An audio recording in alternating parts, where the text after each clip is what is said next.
बच्चों, आपने कभी सियार की कहानी सुनी है? और वो भी रंगे सियार की कहानी। आज मैं अम्मू एनयू चैनल पर लाई हूं आप सबके लिए कहानी रंगा सियार। देखते हैं तो ये सियार क्या गुल खिलाता है।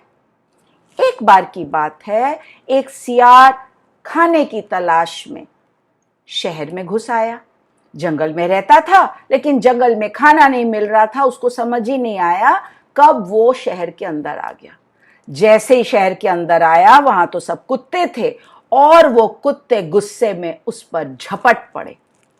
देखो कौन आया है, भगाओ भगाओ। भौंकते हुए सारे कुत्ते उस सियार के ऊपर झपट पड़े। सियार डर के मारे उनसे बचने के लिए एक घर में घुस गया। बच्चों, जो कुत्ते होते हैं ना, वो अपनी सीमा के पहरेदार होते हैं। अपने क्षेत्र में किसी को अंदर नहीं आने देते। तो वो सियार तो उनके क्षेत्र में नया था, इसलिए वो लोग गुस्से में उस पर झपट पड़े थे। अब बचने के लिए एक घर में घुस गया वो सियार और अंदर आंख बंद करके भागा तो आंगन में एक बड़ा सा बर्तन रखा था और बिना देखे वो उस बर्तन के अंदर गिर गया और छप्पक की आवाज हुई और वो सीधे बर्तन के अंदर एक तरल पदार्थ था, उसके अंदर डूब गया। अब वो एक रंगरेज का घर था जो कपड़े रंगता है हम लोगों के लिए। उस दिन उसने नीला रंग बनाया था और बड़े से बर्तन में वो नीला रंग घुला हुआ था। अब सियार उसके अंदर घुस गया, फिर बड़ी मुश्किल से किसी तरह से वो तैर के बाहर निकला और बोला, बाप रे, आज का दिन तो बड़ा ही खराब है। पहले ये क्रूर कुत्ते झपटे और अब पता नहीं ये मैं किस में गिर गया। अपने को अचानक देखा, नजर पड़ी, अरे ये तो मैं नीला हो गया हूं। मैं नीला कैसे हो गया? सोच ही रहा था कि एक युक्ति उसके दिमाग में आई और वो खुशी से उछल पड़ा।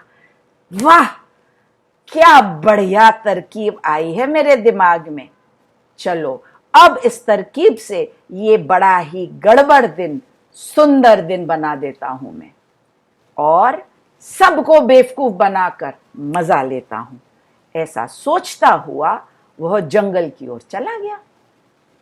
जंगल सीमा पार करके जंगल के अंदर गया तो उसने सोचा, अब तो मैं यहाँ के सारे जानवरों को बेवकूफ बनाकर जंगल का राजा बनूंगा। बेकारी में सब ये बड़े बड़े जानवर मुझ पर धौंस जमाते रहते हैं। कोई नहीं पहचान पाया, कोई जानवर नहीं पहचान पाया, क्योंकि ऐसा नीला सियार तो किसी ने देखा नहीं था।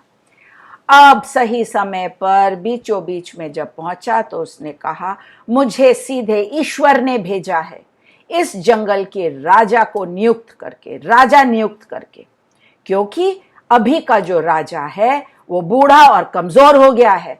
वह इस राजधानी को ठीक से संभाल नहीं पा रहा है, इसीलिए आज से इस जंगल का राजा हूं मैं। सारे जानवरों ने गौर से सुना। ऐसा तो कभी उन्होंने कोई जानवर ही नहीं देखा था।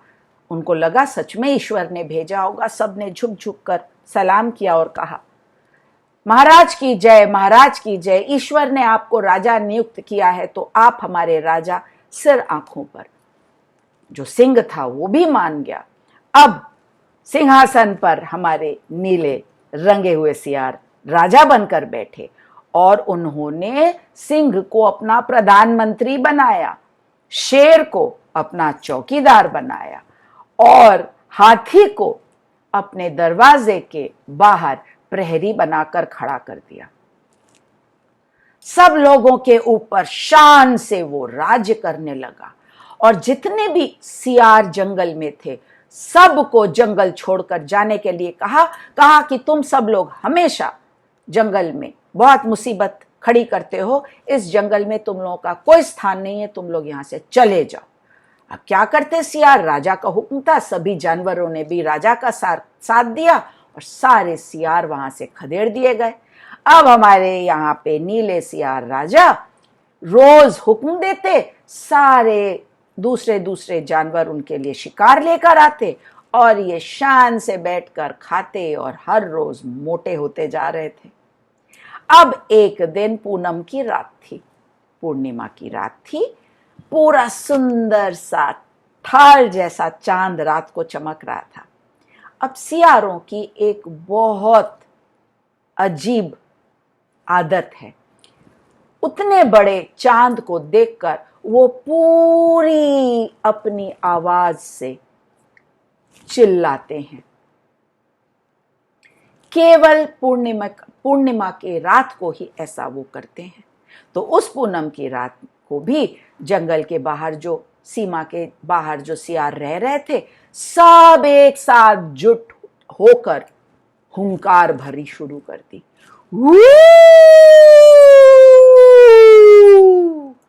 उनकी सामूहिक हुंकार हमारे नीले सियार महाराज के कानों तक पहुंची और वो अपने आप को रोक नहीं पाए और उनके मुंह से भी हुंकार निकली।